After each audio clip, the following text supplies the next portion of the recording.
But I'm Mark Rosenberg. I'm Vice Dean for Education and Academic Affairs. And until Bob rejoins us, I'll serve as your MC today.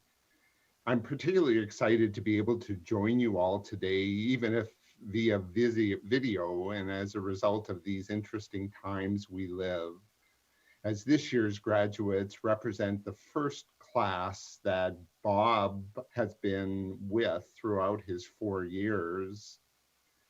It's been an honor to watch all of you develop into exceptional physicians, and we are all moved to be marking this milestone with you today. This ceremony honors the great achievements of our graduates and marks their beginning as a new generation of physicians to meet the needs of Minnesota and beyond. 4 or more years ago, they were admitted with the promise of outstanding academic and humanistic qualities. Today, we are proud to say that these students have fulfilled and exceeded our expectations. I hope, graduates, as this special day unfolds, you will take the opportunity to reflect on your time here. Reflect on the many patients who gave you the gift of participating in their care for their and your mutual benefit.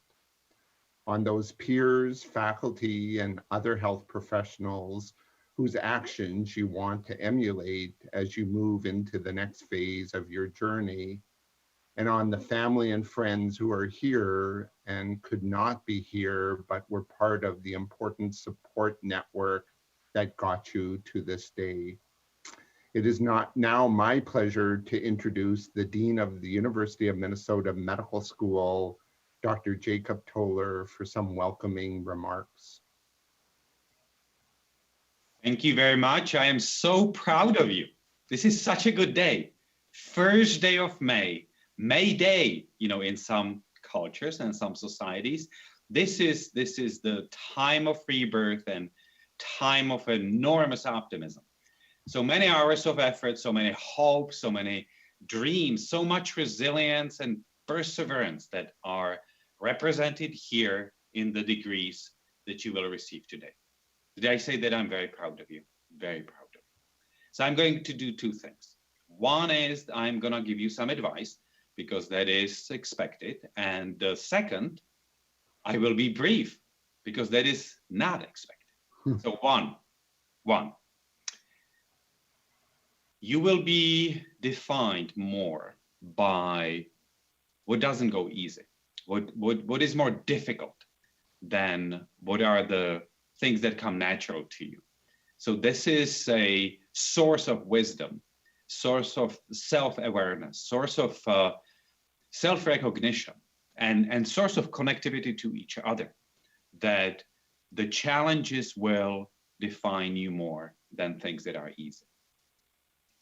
The second, remember that you have, as you learned 4 years ago, two hemispheres. They're all important, left and right.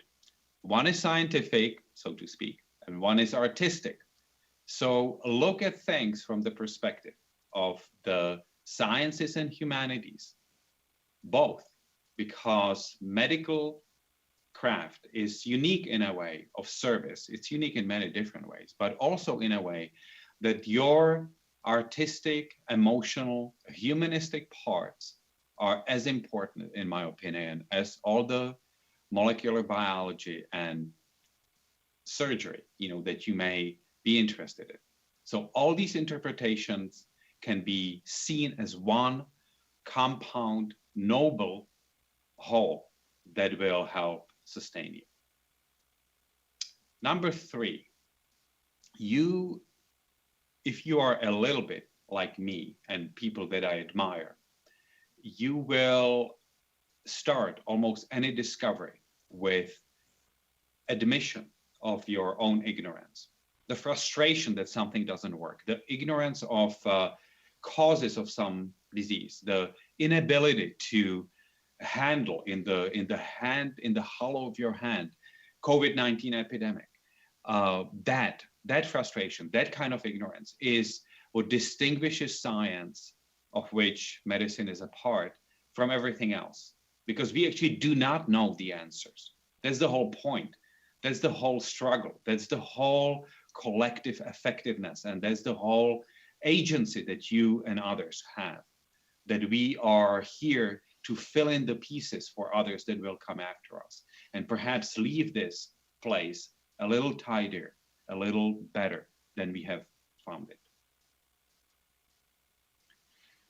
Number 4, you will see with time, or you may have seen it already, that the part of your work that you will dedicate to service is going to be the most satisfying of all of it. The time that I spend with my physicians, as little as it makes, because I spend a lot of time with my physicians, the so few RVUs, so few dollars that trickle to the business of healthcare, that is probably the best thing I do. Because that discussion, that therapeutic, that treatment alliance that is, in my opinion, sacred between the physician and her patient and the family, is where you are probably the most noble and the most glorious. And like all of us, that's number 5 and the last one, you will learn from your students more than you know. I have certainly changed my life dramatically based on what I learned from my students, what I learned from my patients, and what I've learned from my colleagues. So your medical school is immensely proud of you. It's immensely proud of your accomplishments and wishes you the best of success, of happiness, of fulfillment. And I am sure that you will take excellent care of your patients and yourselves. And I hope that you will stay in touch. You are in a unique position. You hold the future now, and I'm eager to see what you will do with it. So thank you, and now I will turn over to the Regional Dean, Paula Termilan. Dr. Termilan. Dr. Termilan, you're on mute. Not anymore. Greetings from our faculty, staff, and students in Duluth. We extend our sincere congratulations to all of you, whether you started your medical school career in Duluth or in the Twin Cities. We are so very proud of the resilience and skill that you have demonstrated in these challenging times. As you serve your patients, your communities, and our profession, always remember to take care of yourself and those around you. Be well and safe travels on this next part of your journey.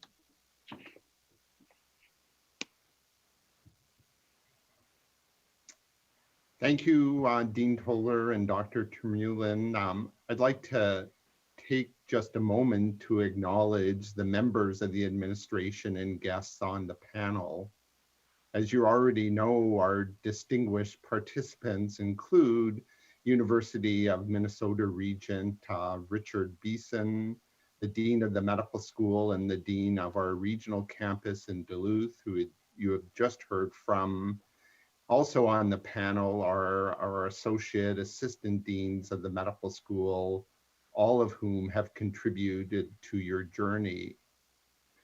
Our distinguished alumnus of the class of 1970, Dr. Eugene Olilla, Dr. Scott Slattery from the Twin Cities campus, and Dr. Jen Pearson from the Duluth campus, who the students have chosen to be greeters today, and Cyril Apiyaja, 4th year class president.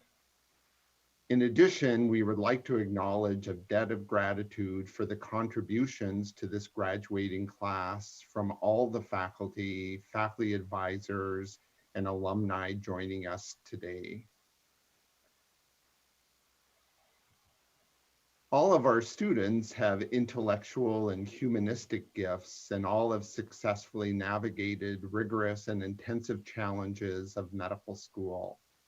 Some students have earned honors and awards by making special additional contributions during medical school. Among these are the students elected to the Alpha Omega Alpha AOA Medical Honor Society and students elected to the Gold Humanism Honor Society. The names of these students are listed in the program. All of our students have fulfilled the requirements for the Doctor of Medicine degree. A number of students have also completed dual degree programs. Their names, thesis titles, and advisors are listed in the program. The following students have completed a combined MD, Masters in Public Health program.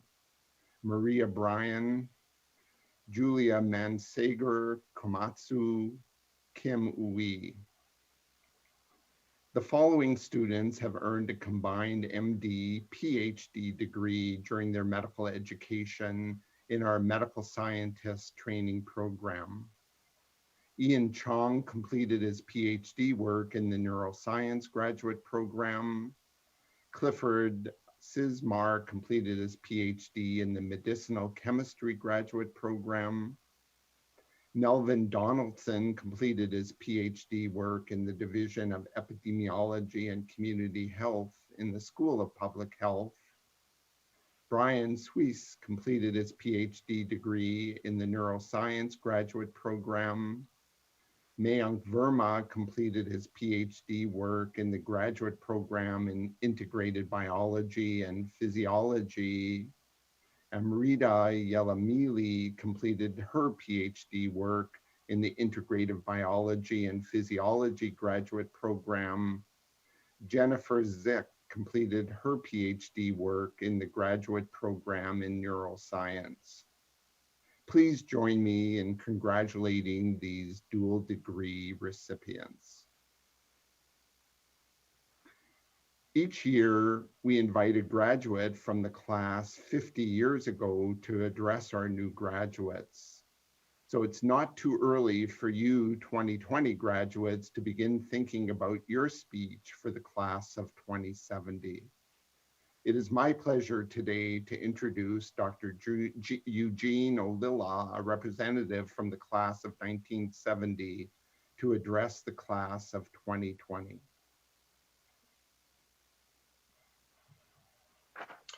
Thank you, Dr. Rosenberg. It seems like just yesterday that I started, and I apologize for the background. I didn't know a few weeks ago that webcams were as hard to come by as toilet paper and hand sanitizer. So it hasn't come yet. And the same thing with my uniform. So I am putting on a different kind of headgear. So the class of 1970 would like to congratulate each of you on achieving a wonderful goal. You can now be called doctor. This is the culmination of years of study and work, and now allows you to become a person entrusted with the innermost thoughts and worries and fears of those that seek you out. Since the very first physicians and healers throughout history, including Galen and Hippocrates, physicians have been guided to healing others under a code of ethics, medical confidentiality, and to do no harm. I want to step back for a moment to my graduation 50 years ago. It was a hot, sticky day in June. Our class of 165 students was nearly all white, had only 8 women, and I think back how much talent was wasted. Like you, we faced a very divided country, in our case due to the Vietnam War. Students and other young people had become very active in opposing our involvement in a war that had uncertain and dangerous ramifications, angry cries to our president, and in the spring of 1970, several students were killed by National Guardsmen in Kent State, Ohio, Kent State University. We had a physician draft back then. Our returning troops were vilified. Many did not really enter a normal life. And you see that now living under bridges, and maybe several of you at the Veterans Administration Hospital as patients. You have been given the best tools ever developed to diagnose and treat various diseases. These were not even dreamt of at our graduation. During my junior year, an article was published describing a new closed chest resuscitation technique, CPR. An article was published describing a variety of other things, and now they're community education. My wife and I had to get a refresher course so we could fill in at my daughter's Montessori school. Echocardiograms came shortly thereafter, and to my untrained eye, looked like turbidity in a lake. MRI was not on the horizon for several years. The computer use in hospitals was 15 to 20 years later. We tried to learn heart murmurs on LP records. Coronary care units were being developed when I was a medical student. And I went to a rural hospital for an externship, and potassium was just coming into common use. And we found that people were passing out because their potassium was too low because of a brand new treatment, diuretics. When I first started practice at Northwestern Hospital in Minneapolis, now Abbott Northwestern, now part of a system called ALICIA, the cardiology department consisted of 2 physicians. It has now become the largest in the metro area. I can still remember when we hired our first intensivist to take care of people in the ICU because we couldn't be at the office and in the ICU at the same time. And then we hired our first hospitalist to take care of complex patients who had no primary care physician at Abbott. Within the past few years, I had reason to be hospitalized twice, after a blackout spell and later a bicycle accident. And the exams I had were very different from what we had been taught. An echo, x-rays, and a CT were done immediately, and the only person to really do more than a cursory exam was the medical student. As medicine has become more technical and procedure-based, going back to the right and left brain, we now recognize that our emotional life has to be treated as well. Mindfulness, spirituality, and connections to other humans is just as important as to our well-being. This is being tested in our current COVID-19 pandemic, where many people feel hopeless, depressed, and unable to clarify their life goals. One book I could recommend, and it's a pretty quick read, is The Plague, written by Albert Camus. Covers a city in Algeria during a plague epidemic in 1947 after all the gates are closed, allowing no one to come in or leave in over many months. I think you could identify with the current dilemma we face after reading this book, as the person describing the situation is a physician. One of your duties, since time immemorial for physicians, is to help maintain health, however that is defined. You will be facing many heart-wrenching situations where there is not always a clear or even a right answer. Sleep affected by wondering if you did the right thing and knowing when to say, I'm sorry, for something that may not have worked out. These are all part of being a physician. It is a wonderfully rewarding career and is really a service rather than a job. Thank you from the class of 1970, and good luck to you in the next 50 years. Thank you, Dr. Alila. And now it's an honor for me to introduce our speaker invited by the class of 2020 to address them today. Dr. Scott Gottlieb served as the 23rd Commissioner of the U.S. Food and Drug Administration from 2017 to 2019. Dr. Gottlieb's work focuses on advancing public health through developing and implementing innovative approaches to improving medical outcomes, reshaping healthcare delivery, and expanding consumer choice safety. In 2018, he was named by Time magazine as one of their 50 people transforming healthcare. We are so grateful to Dr. Gottlieb for his willingness to record his remarks so that we can all enjoy them today.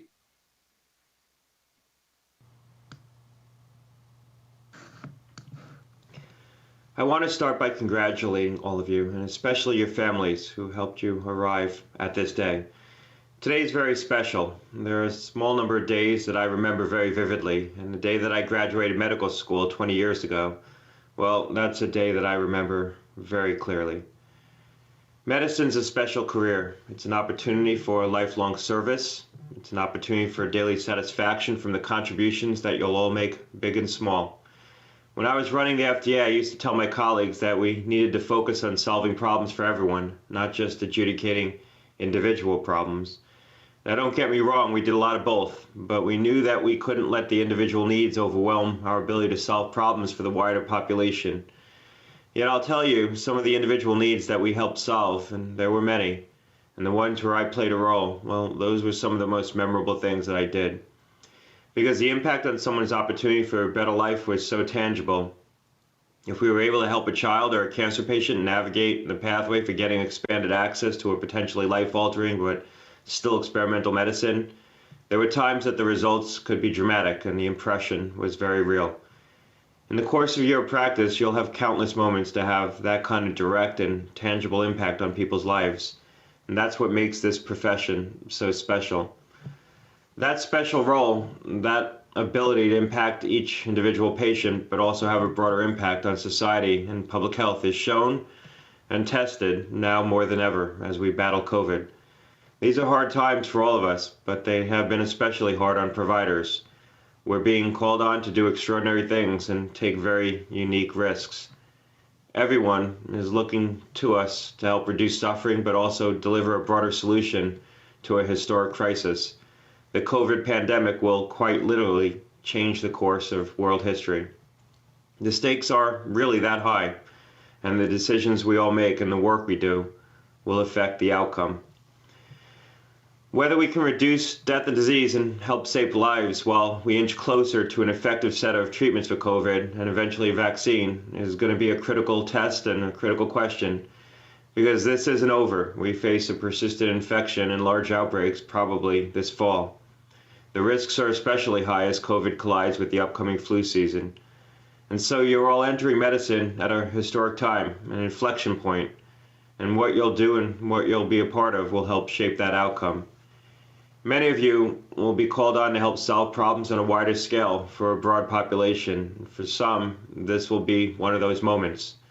Medical practice marks an entry into an area of very specialized knowledge that's relevant across many fields, especially when it comes to policymaking.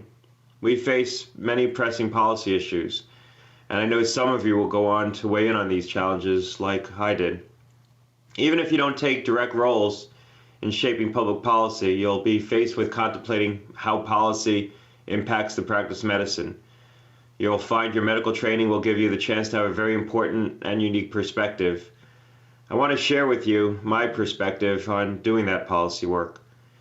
A few things were very important to me, not only in helping me crystallize my thinking about how to address these challenges, but also in enabling me to find myself in positions inside agencies where I could directly impact healthcare and healthcare policy issues. One was, don't be afraid to have a position and state it very clearly. That clarity can be very helpful in policy debate. It'll define you in a way that can help shape policy, but have more influence towards advancing good outcomes. My first job in Washington was a year after I finished residency. I worked as a senior advisor to the then newly minted FDA commissioner, who had just been confirmed into the role. I'd been writing a lot about FDA-related issues, and I was also working for a think tank in Washington after finishing residency, in addition to practicing medicine as a hospitalist. There are a lot of things that were important lessons that I learned along the way, but a few stand out and have defined how I've tried to work through hard policy issues. One touchstone I've tried to maintain is to forge respect in policy debates. There's a lot I can say here, but there is one thing that I think matters above all else. And simply put, it's important not to criticize people directly. It's fine to critique ideas and criticize policy proposals. That's all fair game in a debate. But you have to come at it with the belief that everyone comes to these things with similar motives. Everyone wants to try and advance public health goals and improve the system for patients and consumers. It can be hard at times, given how deeply divided these discussions can become and how shrill the criticism can sometimes be. But most people who spend a lot of time working on health policy didn't come to it because they want to make the system worse or harm patient care, no matter how much you sometimes might disagree with their point of view. The minute that assumption of good intent breaks down, that's when the opportunity for thoughtful debate starts to dissipate. Another lesson I learned is you need to have humility about the limits of what you can do through health policy. We learned this a very hard way through the epidemic of opioid abuse and the addiction to nicotine among youth. and vaping. Despite our best efforts, at some key moments we found ourselves tragically behind when it came to more forcefully addressing these burgeoning crises. We had imperfect information about the scope of these addiction tragedies at some critical junctures. And even after we gained a firmer understanding of the tragic breadth and impact of these epidemics, some of our policy remedies took time to implement and have their full effect. To address big public health crises, you need to be willing to act aggressively, especially in the face of an expanding public health threat, and sometimes act on the basis of imperfect information. You need to act decisively to get ahead of a problem. But you also need to be willing to admit that the impact of policy actions can be slow and sometimes limited. You need to build those challenges into how you measure problems and how you try to address them. I was sad to leave FDA a year ago, but proud of what my colleagues and I did together during our time at the agency. I'm not too sure that there's many things I'd want to have done differently. We took on hard issues, we pursued meaningful policies. We flexed our regulatory muscle with strength when consumers were put at risk, and we stayed true to the science-based decision-making that carefully guides the FDA's work. That privilege to think big and small in medicine, to focus on the individual needs and the health of your patients, but also play a role in shaping the broader public health agenda. That'll be put to the test in the coming months and years. Our healthcare system's strained right now. These are hard times for all of us, and there'll be hard times on you.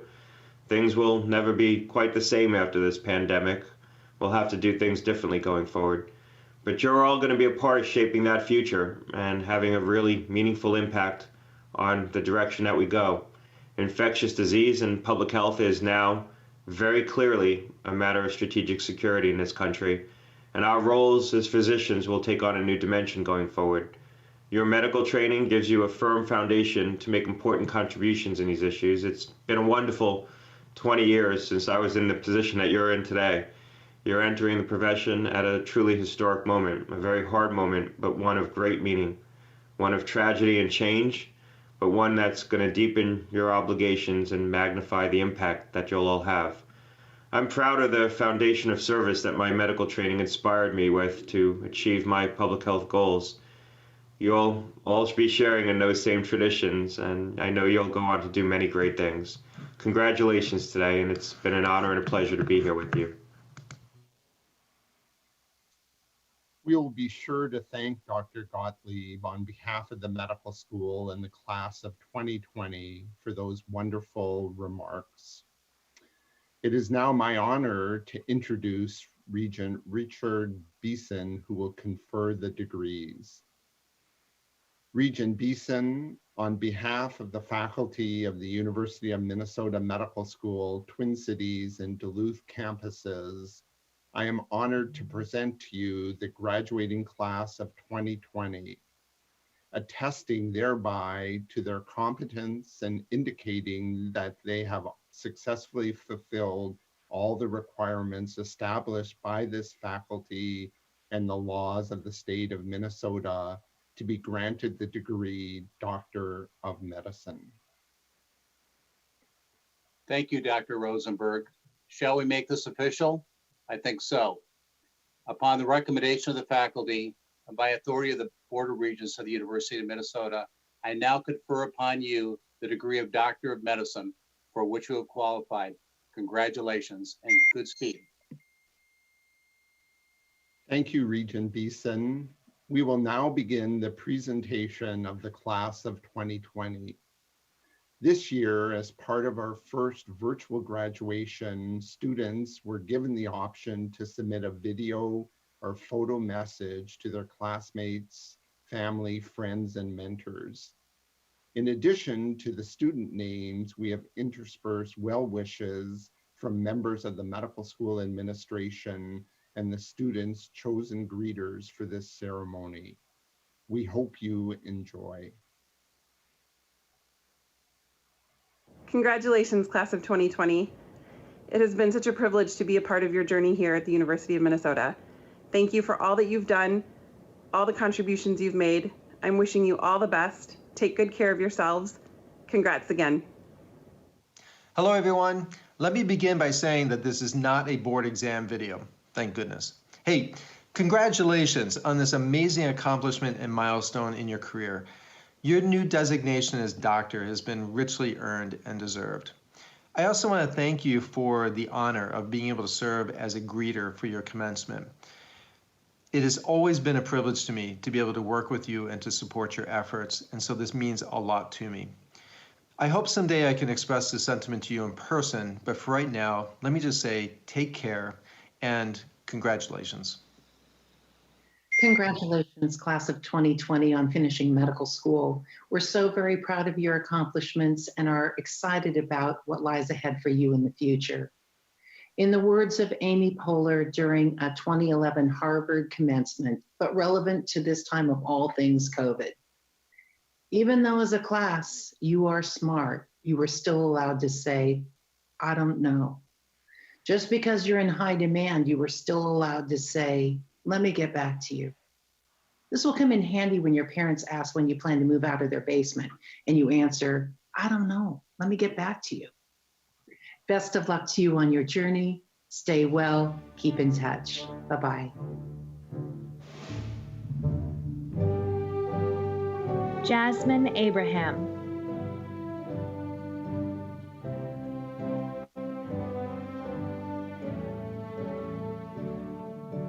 Maggie Abraham.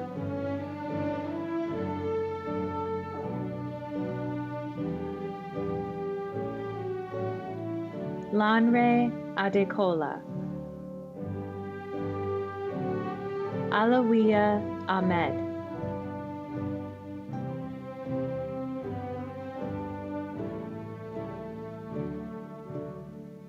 Samina Ahmed Bueller. Femi Akinagbi. You, Mommy, Rick, Barbara, Lucas, Tara, Elizabeth, Jean, Arnie, Gail, Clyde, Agentra, Mark, Wynn, my whole Common Ground Meditation family, my mentors and administrators here in the med school. I am because we are. Loretta Alote.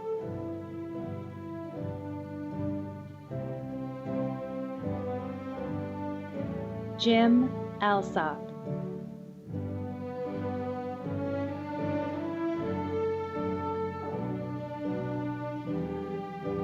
Gabriel Jerome Ammon. Cyril Apiage.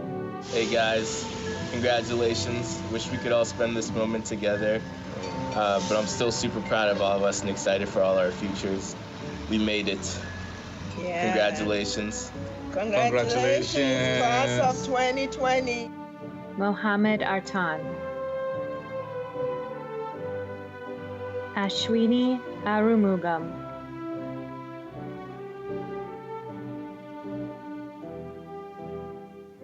Corey Babcock.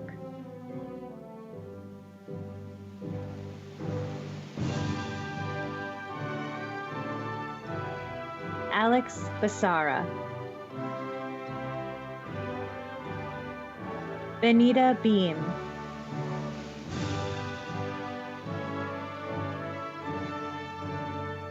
David Bergstrand.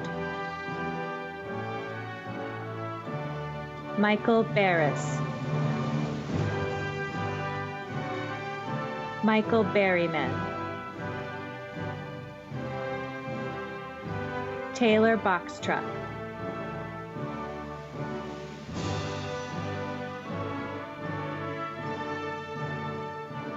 Kylie Lyndon Basut. Jeffrey Bowers. Ada Lorraine Brighton Bucher.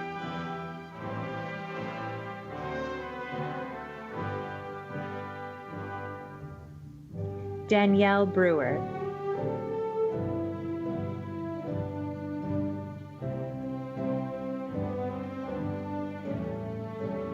Anna Joy Brakowski.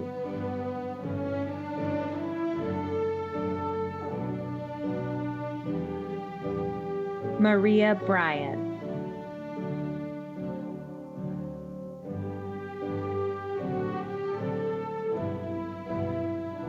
Daniel Bullard.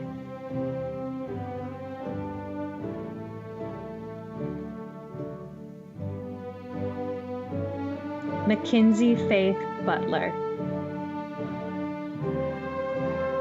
Michael Cahill,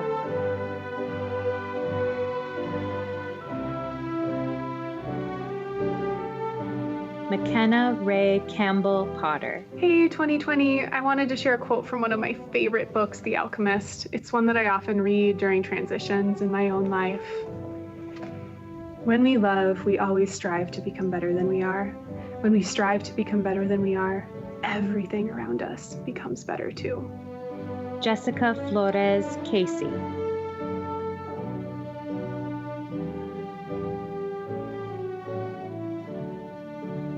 John Cassidy, Paul Chatterton, Ian Chung,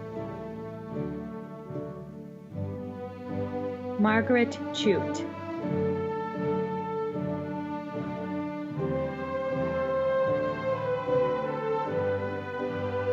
Tina Cifuentes, David Klein, Megan Conlon,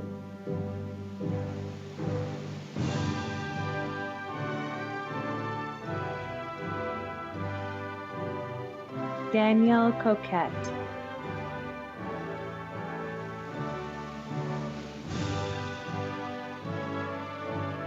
Christopher Creedon, Catherine Christ, Megan Crow,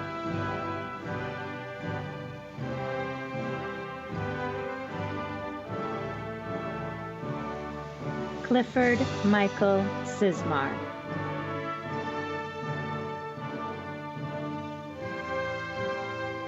Tony Quee,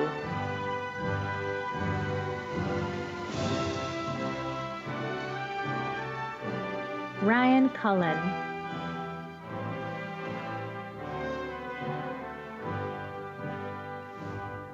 Danica Cutchell,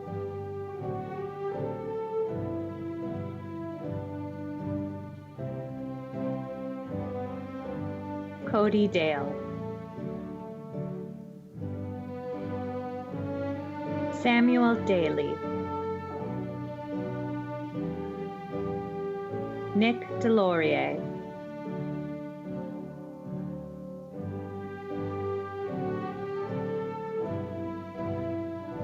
Kayla Derumpal,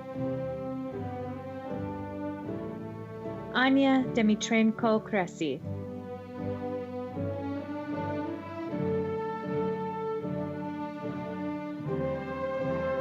Jack Denges,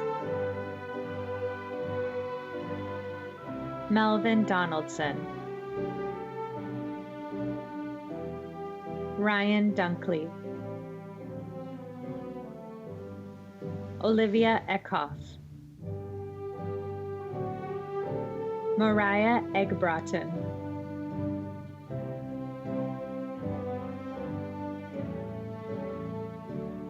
Matthew Eidenschink,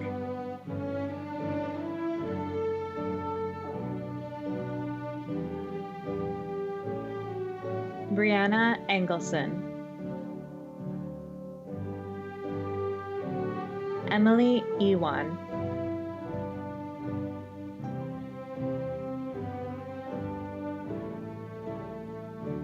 Alexa Flagstad, Margaret Flint, David Fowler,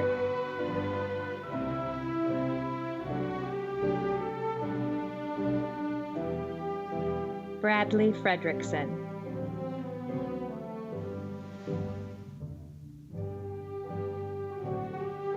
Natasha Gallett,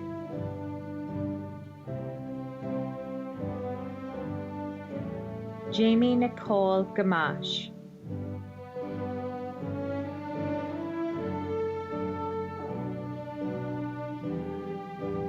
Jeffrey Gonzalez,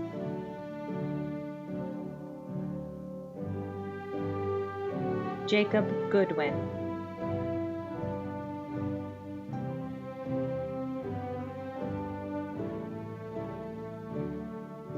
Tiffany Gorman, Michelle Graffelman,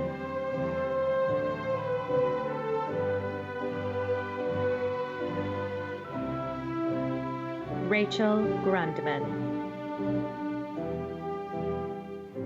Alexis Gunderson, Rhiannon Guzman,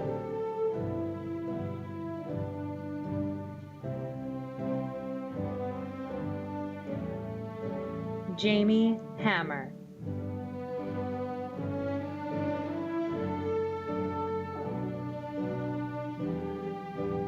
Alec Haug,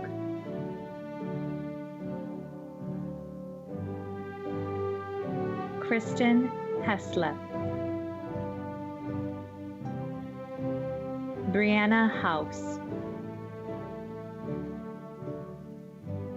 Andrew Hughes,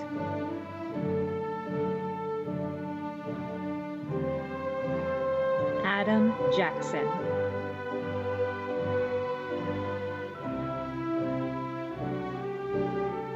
Ellie Jacobson,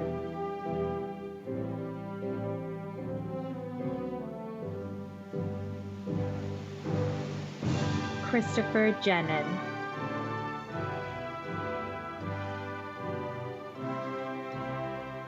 Alicia Johnson,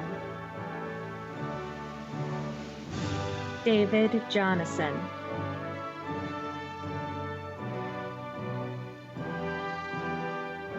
Rebecca Kimian,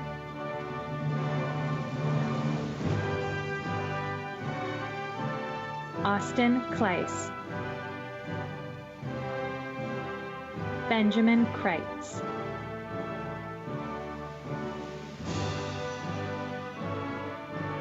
Amelia Krug,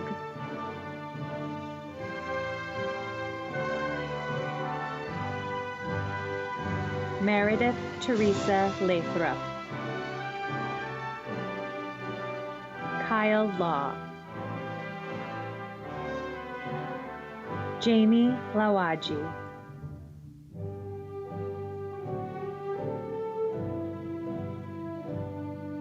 Elizabeth Liskey,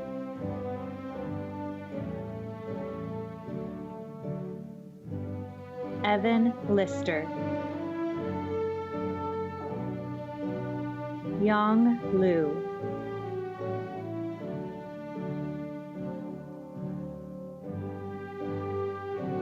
Luke Logering. And the MD goes to Luke. This is Luke's third nomination and first win. Oh gosh, wow. I'd like to thank the Academy, the medical school, for this award. I took too long with this joke to thank anybody else, but you know who you are. Okay, bye-bye. It's this way. Brianna Lorenzen,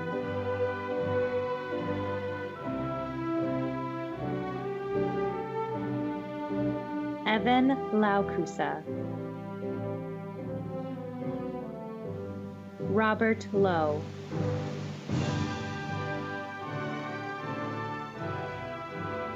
Emily Lund,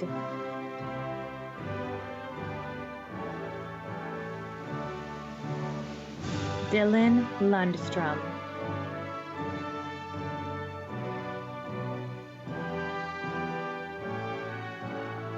Nicholas Maleska, Julia Ann Mansanger Komatsu,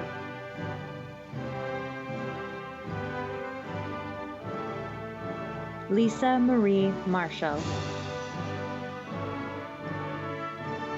Allison Marie Martin, Jimmy McCluskey, Mickey McDonough,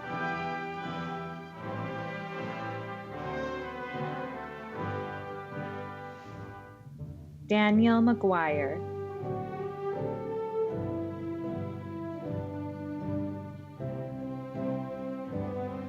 Michael Mahalik,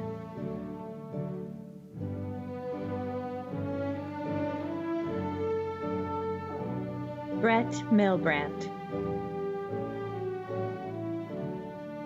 Patrick John Miles,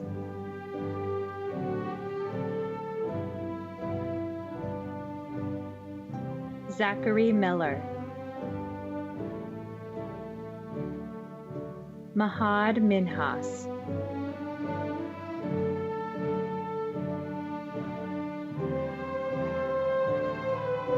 Danny Mohama,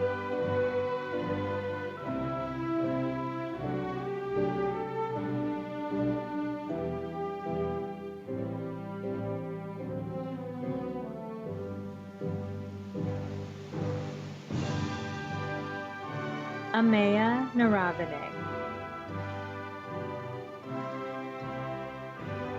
Nathan Nelson,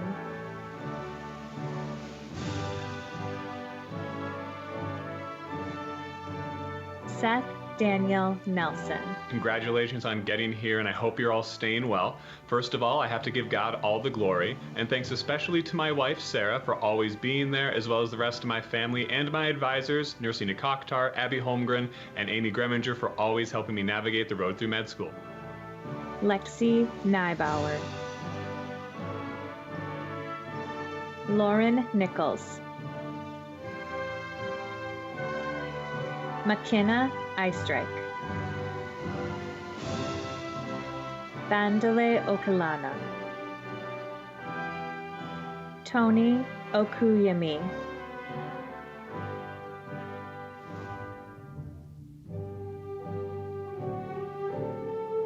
Olivia Ondigi,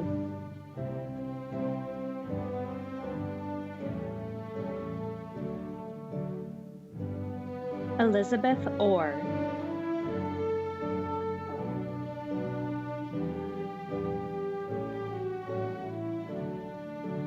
Emma Ostby,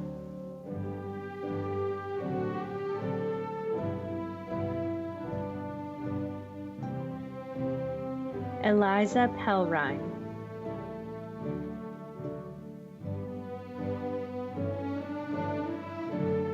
Matthew John Peterson, Cole Puffer, Thomas Ryman,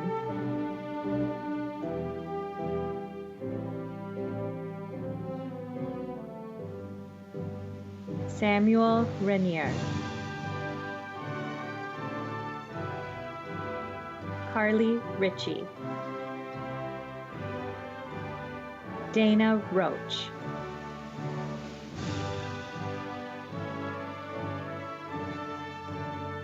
Stephen Nicholas Roberts, Elizabeth Roski,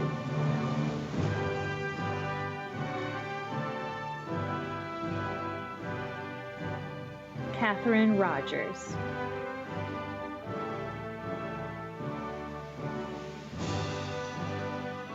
Karina Romo, Shomit Sunny Roy, Rachel Sauls,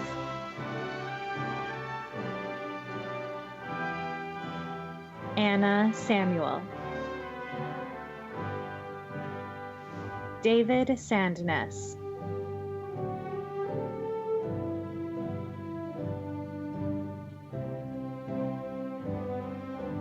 Alyssa Schick, Jamie Schlarbaum, Thomas Schmidt,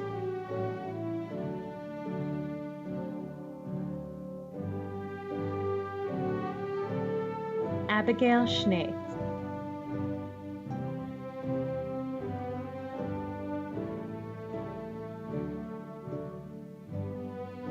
Jillian Schomer,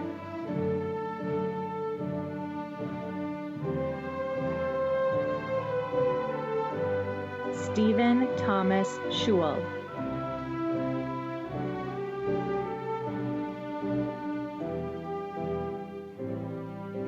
Ryan Schultz, Kirsten Schwans,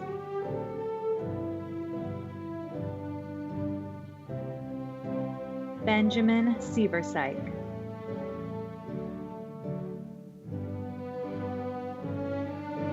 Teresa Sexton, Pradeep Shukla.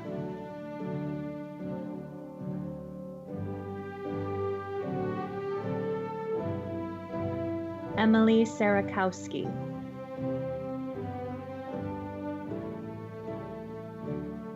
Kelsey Simmons.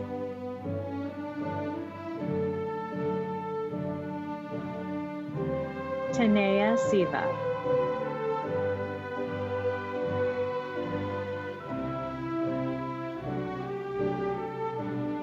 Joseph Slaughter. Logan Smeestad. Brandon Smith. Casey Smith.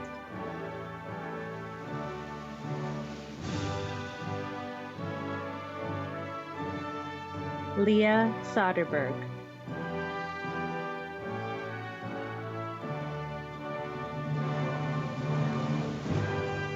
Mary Agnes Soderlund.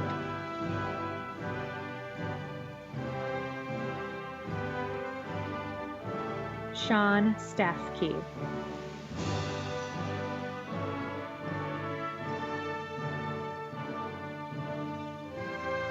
Lila Watson Steinberg. Samuel Stokes CERKVENIK. Adam Stroheim. Mira Suri. Gaurav Suryawanshi.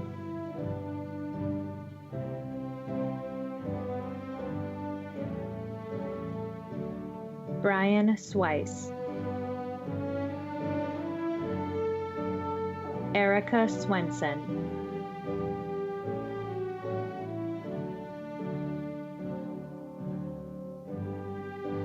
Jennifer Tarpening. Gregory Thompson. Perry Thompson.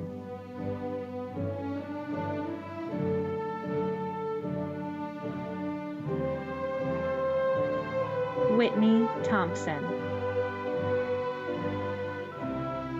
Colton Thorson. Morgan Thornton.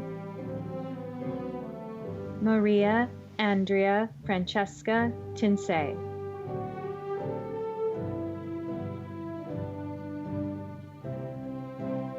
Mackenzie Tolan. Nicole Tom.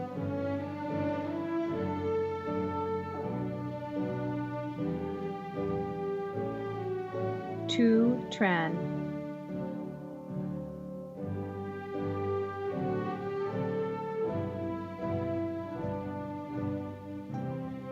Megan Twite.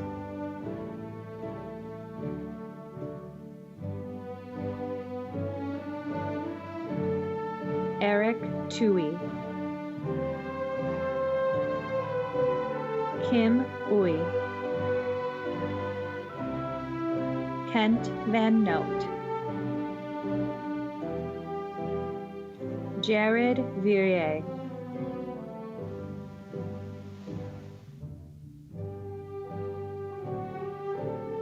Mayank Verma. Nyat Vol. Mark Volker.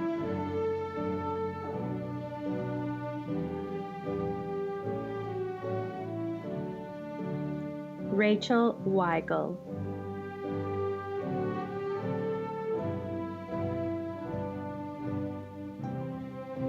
Anna Kathleen Weitz.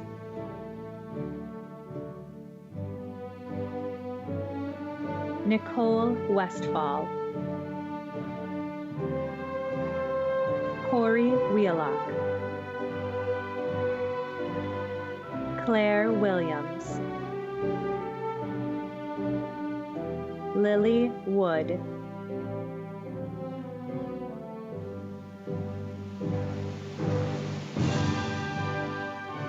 Emma Worthington.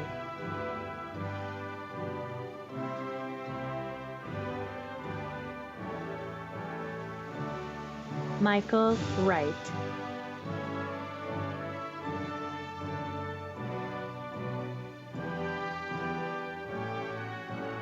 Nancy Yang. Amrita Yalamili. Alicia Youssef.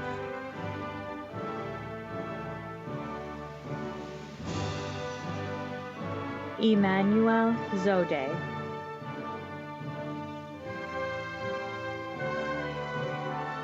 Eugene Zhang. Jennifer Zick.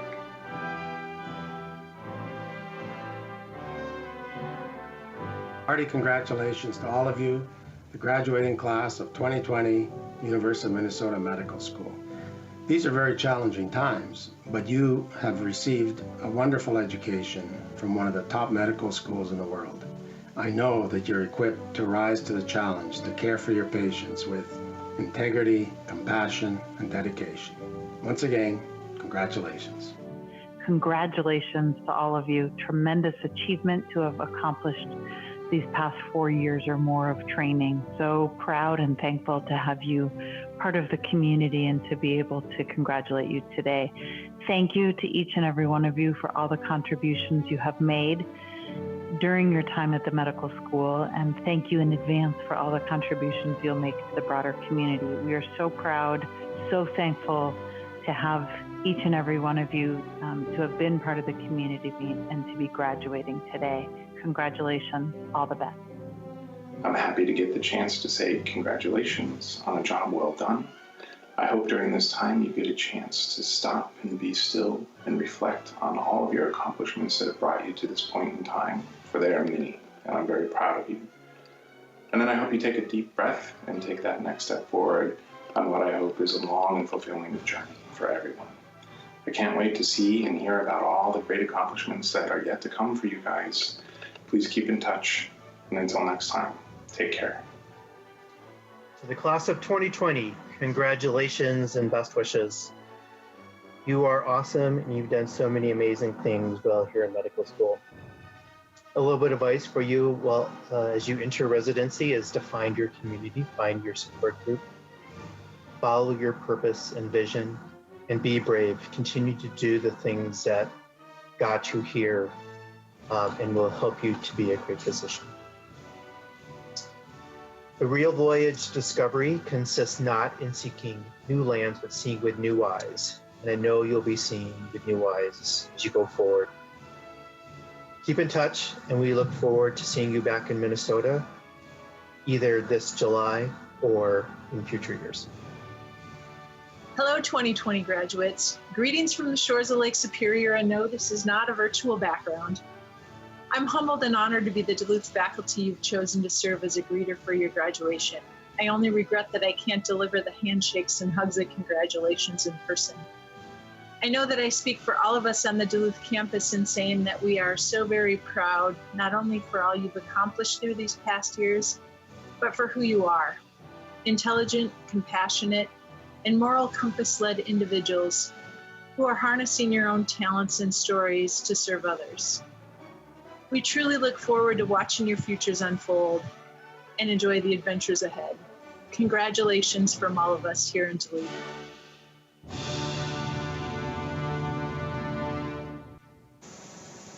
Well, hello there. It's me. It turns out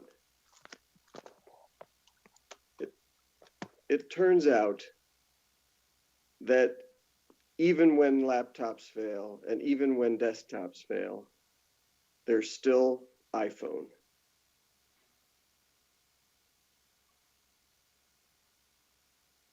I just want to say congratulations to all of you. And I will ask for Dr. Rosenberg to give me a thumbs up if you can hear me. All right. So I will start by saying I'm back. I'm so sorry that I had to peel away like that, but had some serious technical problems.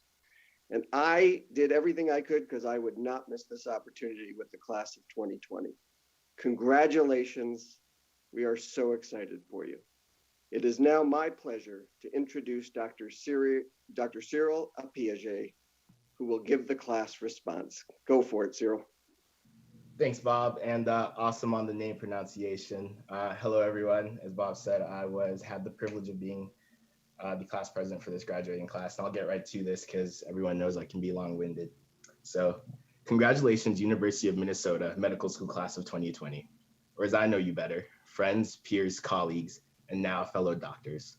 So from one physician to another, I'd like to congratulate you for your achievements. These were the best of times, and if I'm being honest, these were at times the worst of times. This was hard. It required sacrifice, a lot of sacrifice, including but not limited to finances, time, and relationships.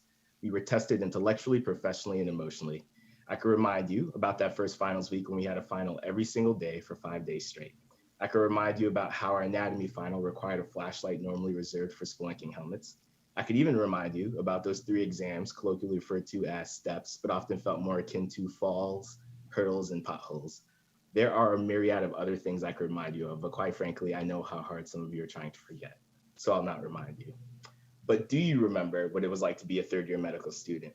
The excitement and joy of actually getting to participate in healing people. The feelings of wonder that came with these new experiences. Going home and thinking about how patients, people in need, trusted you and confided in you. And on top of that, you somehow managed to juggle remembering where the bathrooms were every 4 to 8 weeks as you switched clinical sites. One of you told me a story about your interaction on a surgery rotation. You were in the operating room, and apparently the surgeon was impressed with your performance that day. During the case, they handed you an instrument and told you to put it down anywhere. So you did. I do not remember where you placed the instrument, but what I do remember is that the surgeon looked at you and after a moment of silence said, "Anywhere but there." And that pretty much sums up the other half of being a third-year medical student. There were times when we did not succeed, and there were times when we were not always at our best. But as people who hold themselves to incredibly high standards, I would like to remind you, because it is so easy for all of us to forget, about all the times you did succeed. You, of course, succeeded at all of those arduous finals exams, licensing exams, and practical exams. And of course, you navigated through the hidden curriculums, learning new skills and how to become an effective member of a team. You traveled the nation and had more job interviews in the span of a few months than many people will have in their lifetimes. Yet somehow, you still managed to support your fellow classmates, friends, and family in their times of need. There are countless acts of selfless good represented by this graduation class. These past few months have been difficult. We were not able to celebrate matching or this graduation ceremony in the way we wished. These are once-in-a-lifetime events, and losing them is painful. I know we'd all envisioned what the day would be like. The hugs, the tears, the in-person congratulations, the nervous excitement in a room of 200 people who were about to complete this journey with you. Half the reason I wanted to go to medical school was so I could wear one of those green graduation robes. As a Muggle, this is as close as I was going to come to a robe from Hogwarts. And yes, this has been a trying time for the country and the world. The range of emotions in the population, from indifference to disdain to terror, has pushed us to be better educators or volunteer in whatever ways we can. We have seen staunch, reliable physicians who have been under-equipped and tested to the extreme. I've seen physicians that I idolize scared for their health and the health of their families. It has made many of us wonder what changes in the medical profession we will be inheriting, good or bad. Yet we have seen these same physicians rally to not just the needs of the country, but also to the needs of their medical family. These heroes are in turn supported by their loved ones, and that is inspiring. But this is not just a moment about graduating medical school or the present crisis.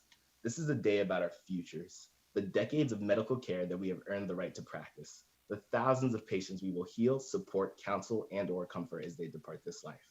Frankly, this current pandemic and future pandemics are not the only crises the medical profession is or will be facing. There are many chronic policy and structural issues that we will encounter in our careers and endeavor to improve. I feel optimistic about these problems, knowing that the next generation of physicians who will be tackling these issues are represented in all of you. I knew that coming to medical school, I was going to encounter some rather spectacular individuals, but that was not enough to prepare me for all of you. All of you are brilliant, and I would not even know where to begin if I wanted to give examples of your intelligence. But what I find truly impressive is your aptitude for compassion. I genuinely mean it when I say that you inspire me. What excites me even more is knowing that you will inspire and be a model for the next generation of physicians. In fact, you've already started. The time you spent educating and being kind to patients and their families these past few years has probably inspired someone to pursue healthcare. Sure, today is the day that you are officially recognized as a medical doctor, but you have been carrying yourselves in a manner worthy of a physician before today, and that is why you earned the title of medical doctor. We should also acknowledge that this is a sad day for our administration. After all, they are graduating the greatest University of Minnesota medical school class that there ever was, and in my opinion, never will be. I would like to thank Mary Tate, Mark Rosenberg, Bob Englander, Ann Pereira, Robin Michaels, Michael Kim, Kaz Nelson, Rachel Rudine, Scott Slattery, Scott Davenport, and all the other members of administration who listened to us, advocated for us, supported us, and yes, disagreed with us at times. Things may not always have been done perfectly, but I know they tried their best and will continue to do so, and will continue to improve. Now I know, and so do all of you after listening to this, that I can be long-winded, but I have one last thing to ask. My last act as your class president is to ask that you fill out a survey about your experience today. No, I'm joking. I sincerely hope to never ask any of you to fill out another survey again. You deserve that from me. But seriously, the last thing I would like to ask is that as you are starting residency, you give yourself the opportunity to not get it right away. Be kind to yourselves. The rest will surely come with your hard work and dedication. Congratulations, University of Minnesota Medical School Class of 2020. I wish all of you well on your next stage of life. It's been a pleasure, and it will be an enduring honor to say that I did this journey with all of you. Thank you so much, Cyril. That was fantastic. Or I should say, Dr. Piaget. Congratulations. For your thoughtful and inspiring words. I love the notion that you had of giving oneself the opportunity to not get it right away. Apparently, that was a good lesson for me to learn at the beginning of this graduation ceremony. It will be one of the important messages that I take away from this day. So each year, our students communally recite their oath. The honor of leading that oath reading goes to a faculty member from the School of Medicine. This year, we invite Dr. Ann Pereira, our Assistant Dean for Curriculum. Dr. Pereira has been a superb leader in education both locally and nationally. She will be moving on to pursue a dream of becoming a palliative care physician, and we will truly miss her dearly. We are comforted, though, by the fact that she will be doing her fellowship right here at the University of Minnesota. It is my pleasure to invite Dr. Pereira for the honor of leading our new physicians in the reading of their oath. Thank you, Bob. Each year, the class votes to determine the oath they take at their commencement ceremony. This year, the class chose to recite an oath that combines the incoming white coat ceremony oath from the Duluth and Twin City campuses 4 years ago. I am deeply honored to have the opportunity to lead the class through this oath, as I have been deeply honored and so grateful to have been in this community with all of you these past 4 or more years. And just as Cyril has just said, Dr. Apayege has just said, you inspire me. You each, you all inspire me. On a typical graduation, we would ask the graduates, our new physicians, to stand along with any physicians in the audience or on stage as you are able to recite the oath. I believe this oath deserves the respect of my standing and have done so. Please join me if you wish and are able to stand as we recite the oath. The oath can be found on page 6 of the program, just preceding the graduates' photos. Please join me in reciting it. With gratitude for the privilege and opportunity to enter the medical profession, we hereby affirm in the presence of our families, friends, and community to fulfill to the best of our ability and judgment this oath. With compassion, I will uphold my patient's integrity and attend to each patient as an individual, fostering an environment of mutual respect. I will strive to treat each person holistically, tending to their mental, physical, emotional, and spiritual well-being. I will appreciate the rich diversity found in humanity and practice medicine that is both culturally sensitive and preserves the dignity of each individual. I will contend to serve my patients beyond the limits of my own implicit biases. I will value both the art and science of medicine. I will advocate on behalf of my patients and community to improve access to quality healthcare and to further empower my patients to engage in their care. I will endeavor to be personable and maintain open lines of communication so that I may best serve the needs of my patients and community. I promise to respect and care for myself and my fellow physicians. I will strive to live a balanced life and to enjoy my journey in medicine. Through the strength of collaboration and a commitment to lifelong learning, I will work to improve coordination of care and delivery of affordable health care while searching for innovative means to care for the underserved. As an individual, I will reflect upon my own limitations and have the humility to admit when my abilities are not enough. I will have the courage to be decisive in the face of uncertainty and the grace to bear the responsibility of my decisions. I will take this trusted position in society seriously. I accept the gravity of this duty and swear to uphold the oath taken here today. With this oath, I willingly assume the rewards and responsibilities of a physician. Congratulations to you all. We couldn't be more proud and delighted with our 2020 graduates. We wish you the very best. Thank you so much, Dr. Pereira. As we come to the conclusion of this program, I wanted to publicly note our gratitude for the people who made this event possible. First, a deep sense of gratitude to Rachel Rudine, who has worked tirelessly to make this virtual ceremony a reality. I'd also like to thank the amazing team from Student Affairs who has helped her, and everyone who works in undergraduate medical education for making this day, and indeed the past several years, possible for all of you. Additionally, special thanks this year to Whitney Delaney and Angel Mendez from the communications team, who were instrumental in transforming this event into a virtual celebration. And now, having conferred the degrees from the Board of Regents and having shared in the communal reading of the oath, as our time together draws to a close, I wanted to leave you with a poem that captures the Carpe Diem spirit you will need to succeed in the next critical phase of your journey to becoming master physicians. It's a poem I first read to you to conclude your white coat ceremony, and I hope you will still feel its relevance today as you start to head your separate ways to begin the next phase of your journey.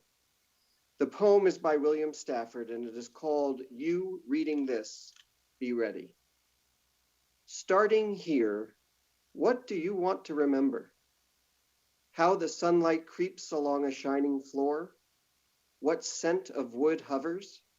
What softened sound from outside fills the air? Will you ever bring a better gift for the world than the breathing respect that you carry wherever you go right now? Are you waiting for time to show you some better thoughts? When you turn around, starting here, lift this new glimpse that you found. Carry into evening all that you want from this day. This interval you spent reading or hearing this, keep it for life. What can anyone give you greater than now, starting here, right in this room, when you turn around? So, class of 2020, you are now physicians, a title that you've worked very hard for and deserve. Stay healthy, stay well, and stay in touch. From all of us in the medical school, our love and heartiest congratulations. This concludes our commencement program. Thanks to all of you for joining and making this a memorable event.